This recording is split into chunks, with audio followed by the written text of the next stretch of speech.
America నుండి ఇండియాకి డబ్బులు పంపాలంటే ఇప్పటికీ ఆ పాత పద్ధతులేనా? అందుకే వచ్చేసింది మైపర్సు. Download now.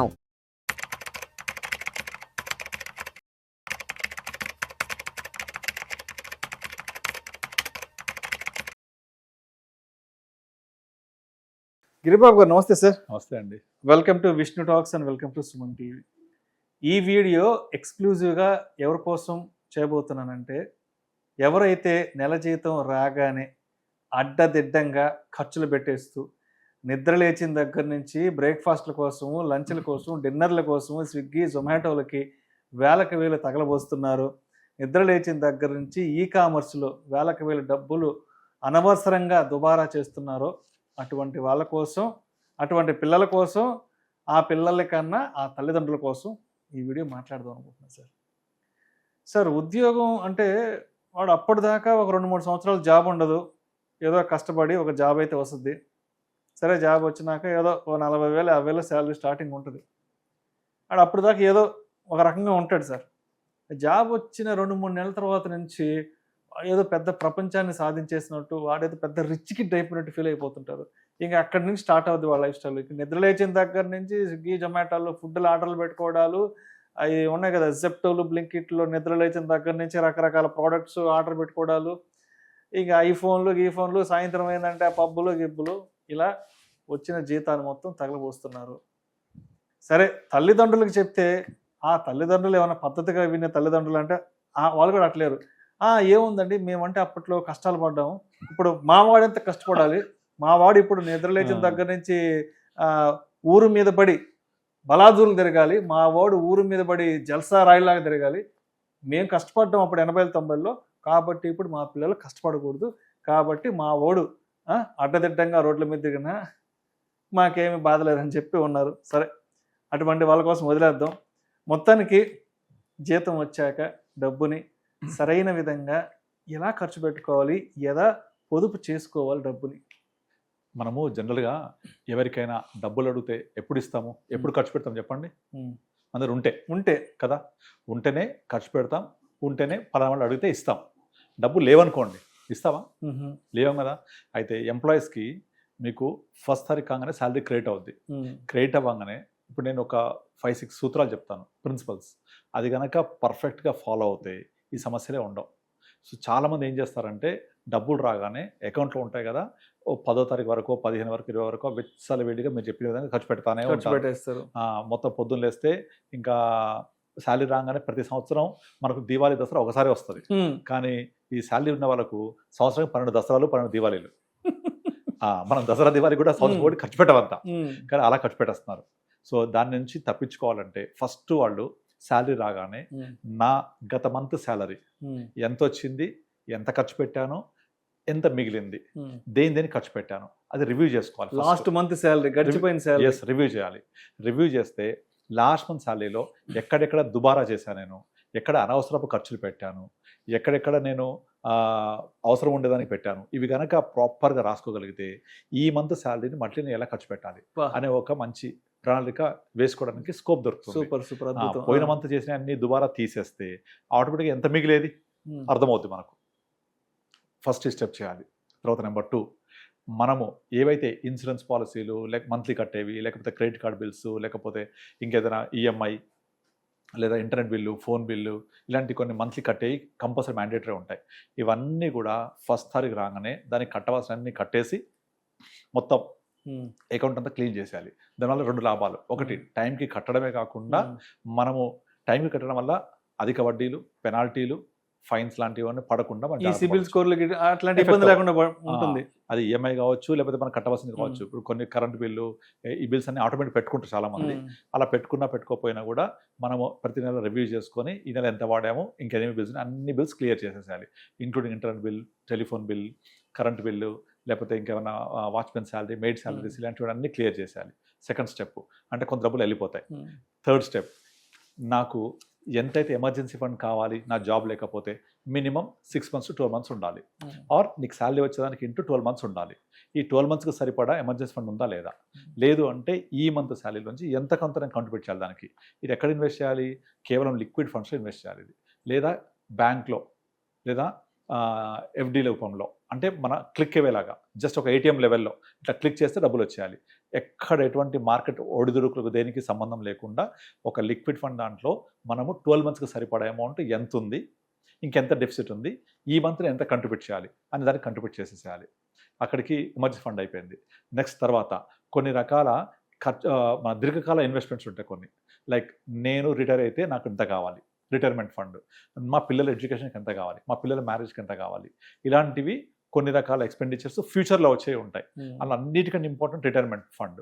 దీనికి ఎంత సేవ్ చేయాలి ఇప్పటి నుంచి, కనుక మీ మొత్తం ఇన్కంలో నుంచి అట్లీస్ట్ మినిమం 10 to 20% తక్కువ కాకుండా లాంగ్ టర్మ్ సేవింగ్స్, అంటే లాంగ్ టర్మ్ సేవింగ్స్ అంటే దీర్ఘకాల అవసరాలకి ఇప్పటి నుంచి ఇన్వెస్ట్మెంట్స్ కంటిన్యూ చేయాలి. అంటే మనము రిటైర్మెంట్ ఎప్పుడు అవుతాను, నా వయసు ఇప్పుడు 40 సంవత్సరాలు, నేను ఒక 15 years తర్వాత 10 to 15 రిటైర్ అవుతాను, అప్పటికి నా ఖర్చులు ఎంత అంటే ఇవాళ నాకు గనక నెలకు 50,000 అవసరమైతే ఒక 10-15 years తర్వాత కనీసం మినిమం 5 to 6 times కావాలి. అంటే ఒక 2.5-3 lakhs మినిమం కావాలి. ఆ 3 lakhs రావాలి అంటే నా కార్పస్ ఎంత ఉండాలి, నా కార్పస్ కనీసం 4 to 5 crores ఉండాలి. ఇప్పుడు కార్పస్ ఎంత ఉంది, ఎంత జనరేట్ చేయాలి, దీనికోసం మనము ఎస్ఐపి లాంటిది యాడ్ చేసుకొని దానికి పంపించేసేయాలి. తర్వాత కొన్ని రకాల లోన్స్ ఉంటాయి, పర్సనల్ లోన్స్ తీసుకొని ప్లాట్లు కొంటూ ఉంటారు మహానుభావులు చాలామంది. తర్వాత పర్సనల్ లోన్ తీసుకొని వేరే ఇన్వెస్ట్ చేస్తూ ఉంటారు, ఎవరికో ఇస్తూ ఉంటారు, చిట్టీలు ఉంటాయి కొంతమంది. వీటన్నిటికీ కూడా ఎక్కువ రేట్ ఆఫ్ ఇంట్రెస్ట్ ఉంటుంది, వీటిని ఫస్ట్ కట్టేసేయాలి. అంటే మన దగ్గర ఎంత మిగులుతా అంత హై రేట్ ఆఫ్ ఇంట్రెస్ట్ ఉండే లోన్స్కి కానీ హై రేట్ ఆఫ్ ఇంట్రెస్ట్ ఉండే లయబిలిటీస్ కానీ ఫస్ట్ కట్టేసేయాలి. ఎందుకంటే హోమ్ లోన్ తక్కువ ఉంటుంది, ఈఎంఐ రూపంలో వెళ్ళిపోతుంది. కానీ మన పర్సనల్ లోన్స్ చాలా హై రేట్ ఆఫ్ ఇంట్రెస్ట్ ఉంటాయి, credit cards bills high rate ఉంటాయి. కానీ వాటన్నిటికీ ఫస్ట్ క్లియర్ చేసేసేయాలి. అట్లా వాటన్నిటికీ క్లియర్ చేసేసేయాలి. క్లియర్ చేసిన తర్వాత రిమైనింగ్ ఏముందో వాటిని మనం ఆ నెల ఖర్చు పెట్టుకోవడానికి ప్లాన్ చేయాలి. అంటే ఫస్ట్ శాలరీ రాగానే రివ్యూ చేయాలి, గత నెల ఏం ఖర్చు అయింది, ఎక్కడ ఖర్చు పెట్టాను, ఏం చేశాను. అది అయిపోయిన తర్వాత ఇమీడియట్లీ ఆ నెల ఖర్చులు ఏమి ఉన్నాయి, బిల్స్ ఏమున్నాయి అన్ని క్లియర్ చేసేయాలి. తర్వాత ఎక్కడెక్కడైతే నా లాంగ్ ఇన్సూరెన్స్ పాలసీలు, హెల్త్ పాలసీలు ఇలాంటివి ఉంటే వాటికి క్లియర్ చేసేయాలి. తర్వాత నా రిటైర్మెంట్ ప్లానింగ్ ఏముంది దానికి పంపించేసేయాలి. తర్వాత నా ఎమర్జెన్సీ ఫండ్ ఎంత ఉంది, ఎంత తక్కువ ఉంది, ఇప్పుడు ఎంత కంట్రిబ్యూట్ చేయాలి, ఇవన్నీ పక్కన పెట్టేసి అన్ని సేవింగ్స్, ఇన్వెస్ట్మెంట్స్, తర్వాత బేసిక్ నెసెసరీ పోయిన తర్వాత రిమైనింగ్ మన వాంట్స్ కోసం, తర్వాత లగ్జరీస్ కోసం ఖర్చు పెట్టుకోవాలి. అంటే ఇలా చేశారనుకోండి, అప్పుడు మీరన్నా స్విగ్గీలు జొమాటోలు పెట్టడానికి ఉండదుగా డబ్బులు ఉంటేనే పెడుతుంటాయి ఖర్చు ఇవన్నీ. కానీ ప్రాపర్గా ప్లాన్ చేసుకొని వీటన్నిటికీ మనం అలొకేట్ చేసుకొని రిమైనింగ్ని కనుక మనం ఖర్చు పెట్టుకుని రెడీగా ఉంటే ఈ డబ్బులు మనం 30 రోజుల పాటు ఖర్చు పెట్టాలి కదా. ఒక డిసిప్లిన్ వస్తుంది తెలియకుండా. ఇప్పుడు ఒక దేశానికి ఆర్థిక ప్రణాళిక, బడ్జెట్ ఎంత ముఖ్యమో మన వ్యక్తిగతంగా కూడా మన బడ్జెట్ అంతే ముఖ్యం. ఆ వ్యక్తిగత బడ్జెట్ని కనుక ఇట్లా మనం ప్లాన్ చేసుకుంటూ వెళ్తే మన అకౌంట్ని ప్రాపర్గా ప్లాన్ చేసుకొని ఎమర్జెన్సీ అవసరాలు ఏవైతే ఉంటాయో అవన్నీ కూడా వేరే అకౌంట్కి ట్రాన్స్ఫర్ చేయాలి. ఎస్ఐపీస్ అన్ని వేరే అకౌంట్ ట్రాన్స్ఫర్ చేయాలి. ఎప్పుడు కూడా నా శాలరీ అకౌంట్కి ఎస్ఐపీ లింక్ చేయొద్దు. ఎందుకంటే శాలరీ అకౌంట్ మనం కంపెనీ మారిన కొద్దీ అకౌంట్ మారిపోద్ది. అండ్ రెండోది ఎస్ఐపీ నేను ఏం చేస్తానంటే అందరికీ డిఫరెంట్ డేట్స్ పెడుతూ ఉంటాము, కనుక అది ఆ డేట్ ప్రకారం వెళ్ళిపోవాలి. సో 1st తారీఖు రాగానే నా ఎస్ఐపీ అమౌంట్ ఎంతో అందులోకి వెళ్ళిపోవాలి. ఎమర్జెన్సీ ఫండ్ ఎఫ్డీలాగా ఉండాలి, దాంట్లోకి వెళ్ళిపోవాలి. ఇట్లా ఎక్కడికక్కడికి బైఫర్కేట్ చేసుకొని 1st తారీఖు నాడు కనుక కూర్చొని ఎవరైతే భార్యాభర్తలు ఇద్దరు కూర్చొని ఈ ఆర్థిక ప్రణాళిక ప్లాన్ చేసుకుంటారో వాళ్ళ లైఫ్ ఎక్సలెంట్గా ఉంటుంది. ఫ్యూచర్ ప్లానింగ్ చేసుకోవచ్చు, అన్ని విధాలుగా వాళ్ళకి ఎటువంటి ఇబ్బందులు లేకుండా. ముఖ్యంగా మనం ఫస్ట్ ఏమింటున్నాం, ఇప్పుడు ఈ ఏఐ రావడం వల్ల జాబ్స్ పోతున్నాయి, లేకపోతే వేరే రీజన్స్ వల్ల, అమెరికాలో పరిస్థితుల వల్ల జాబ్స్ పోతున్నాయి కదా. మరి అలాంటప్పుడు జాబ్ పోతున్న పరిస్థితి ఏంటి, నేను ఎలా సర్వైవ్ కావాలి, వాటన్నిటికీ సమాధానమే మనం చేసుకునే ఆర్థిక ప్రణాళిక.